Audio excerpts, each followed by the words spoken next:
So hi friends, welcome back again in Fobo engineers. तो आज हम पढ़ने वाले हैं वेंचुरीमीटर। ठीक है। ये किसका एप्लीकेशन है?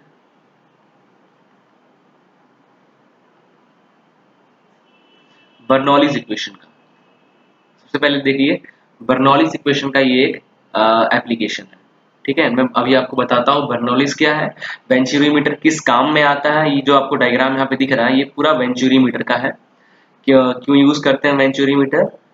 ठीक है, ये थोड़ा स्टार्टिंग के टर्म्स हैं, ये आपको पता होना चाहिए। ठीक है, फ्यूचर में आपको हेल्प करेगा। बर्नौलीज इक्वेशन, तो पहला तो हो गया बर्नौलीज इक्वेशन का एप्लीकेशन है हमारा venturi meter.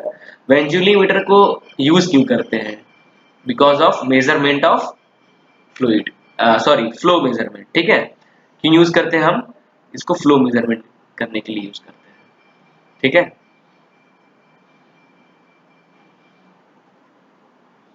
Flow flow measurement करने के लिए यूज करते हैं इसका। तो ठीक है, चलिए मैं इसका बताता हूँ ये वर्क कैसे करता है। सबसे पहले यहाँ पे आप हमको देखना होगा बर्नौलीज इक्वेशन क्या है। अगर आप पॉइंट 1 और पॉइंट 2 अगर मैं मार्क कर दूं, मैं ये इनलेट पे पॉइंट 1 मार्क कर दूं और यहाँ पे पॉइंट 2 मार्क कर दूं। ठीक है, ये वाला जो पार्ट है इसको कहते हैं हम लोग थ्रॉट। ठीक है, ये हो गया थ्रॉट। ये हमारा इनलेट है, ये हमारा आउटलेट है। ठीक है, इनलेट आउटलेट ये थ्रॉट। पॉइंट 1 हमने यहाँ पे रखा है, पॉइंट 2 हमने यहाँ पे रखा है। तो अगर पॉइंट 1 और पॉइंट 2 पे अगर बर्नौलीज इक्वेशन आपको रखना होगा, फॉर्मूला क्या होता है बर्नौलीज इक्वेशन का? ध्यान देखिए, P1 upon rho g plus V1 square upon 2G plus Z1 is equal to P2 upon rho g plus V2 का whole square upon 2G plus Z2। ठीक है, ये इसका बर्नौलीज का मेन इक्वेशन है। ठीक है, अब देखिए, ये इक्वेशन हमने यहाँ पे पुट कर लिया। तो अगर आप डेटम लाइन से देखोगे, डेटम पॉइंट क्या होता है? एक रेफरेंस पॉइंट है। ठीक है, ये रेफरेंस है। तो यहाँ से अगर आप इसका इनलेट का अगर आप डिस्टेंस देखोगे तो इसको हम बोलते हैं Z1।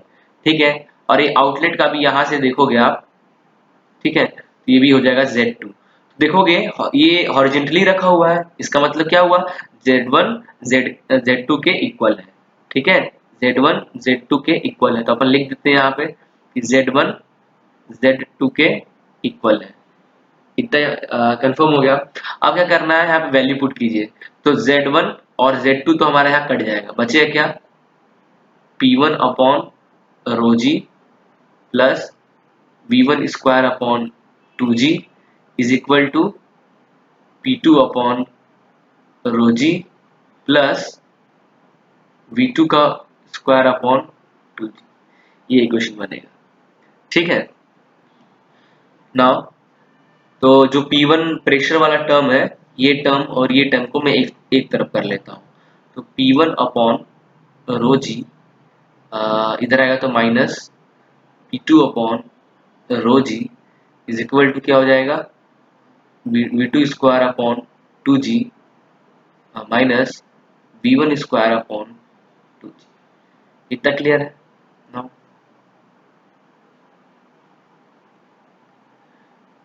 तो ये फॉर्मूला, तो आप ये ध्यान से दोगे, जो ये वाला टर्म है, ये जो पूरा टर्म है, ये क्या है? ये head of the venturimeter which is equal to V2 square upon 2G minus V1 square upon 2G। ठीक है, तो आपको ये फॉर्मूला याद रखना है एकदम अच्छे से। ठीक है, ये फॉर्मूला आपको याद रखना है। पहला फॉर्मूला ये है, आपको एकदम अच्छे से याद रखना है। नाउ अब देखिए हो क्या रहा है यहाँ पे वेंचुरीमीटर पे।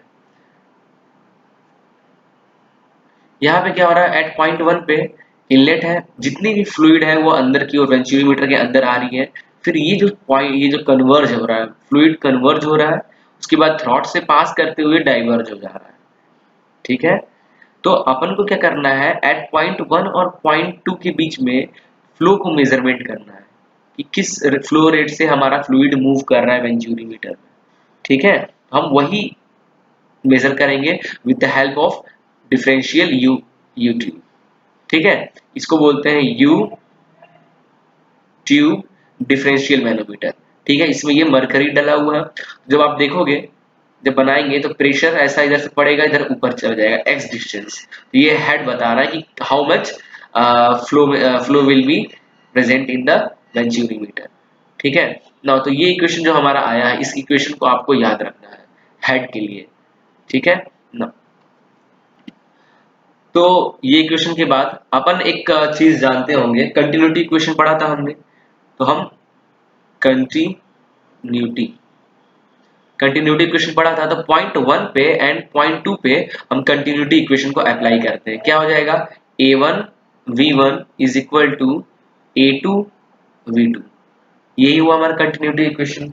ठीक है, तो इसमें से आपको क्या करना है, v1 is equal to a2 v2 upon a1। तो आपको एक इक्वेशन अभी फिलहाल माइंड में ये रखना पड़ेगा। ठीक है ना, तो ये दो इक्वेशन आपको माइंड में रख लिए। इसके बाद अपन को क्या देखना है, जो v1 की वैल्यू हमारी आई है, दिस वैल्यू, इस v1 की वैल्यू हमारा जो ये v1 है यहाँ पे पुट कर देना है। ठीक है, तो हमारा क्या इक्वेशन बनेगा, h is equal to v2 square upon 2g minus v1 की जगह हम ये रखेंगे, तो क्या हो जाएगा a2 v2 अपॉन a1 का होल स्क्वायर अपॉन a1। यही होगा ना हमारा इक्वेशन। तो आप इस इक्वेशन को थोड़ा सॉल्व करो। इस इक्वेशन में जब आप सॉल्व करोगे तो आपका जो फाइनल आएगा v2 की वैल्यू जो निकलेगी, वेलोसिटी एट पॉइंट 2 पे, मतलब थ्रॉट पे क्या वेलोसिटी है, 2gh into a1 upon root a1 का होल स्क्वायर माइनस a2 का होल स्क्वायर। ठीक है, तो आपका ये इक्वेशन बन के आएगा। सो अब क्या करना है, हमारा ये इक्वेशन आ गया। अब हमें पता है डिस्चार्ज, मैंने फ्लो हमें कैलकुलेट करना है ना कि वेंचुरीमीटर में फ्लो क्या हो रहा है, दैट मींस डिस्चार्ज। हमें डिस्चार्ज कैलकुलेट करना है, किस फ्लो रेट से हमारा मूव कर रहा है। तो डिस्चार्ज का formula Q is equal to क्या होता है हमारा, एट पॉइंट 2 की बात करें तो V2 A2 V2, Q is equal to A2 V2। V2 की वैल्यू आपकी यहाँ निकली है ना, तो सिंपली आप वैल्यू पुट कर दोगे तो आपकी डिस्चार्ज एट पॉइंट 2 पे निकल जाएगा। ठीक है, मतलब पॉइंट 1 और पॉइंट 2 के बीच का डिस्चार्ज आपको कैलकुलेट हो जाएगा। तो इसका कितना आएगा, A1 A2 upon root A1 square minus A2 square और इनटू में आ गया यहाँ पे 2gh रूट 2gh। तो आपको ये याद रखना है। ठीक है, तो मेन यही फॉर्मूला है हमारा, तो आपको ये फॉर्मूला एकदम अच्छे से याद रखना है। ठीक है, तो डिस्चार्ज का फॉर्मूला, वेंचुरीमीटर में कितना किस रेट से फ्लो हो रहा है, ये फॉर्मूला है। बट ये जो फॉर्मूला आया है ये हमारा थ्योरेटिकल है, ये है हमारा थियोरेटिकल फॉर्मूला। तो एक्चुअल फॉर्मूला क्या होगा डिस्चार्ज का, कुछ नहीं करना है, बस CD को मल्टीप्लाई कर देना है इसी इक्वेशन में। ठीक है, CD को मल्टीप्लाई कर देना है इसी इक्वेशन में।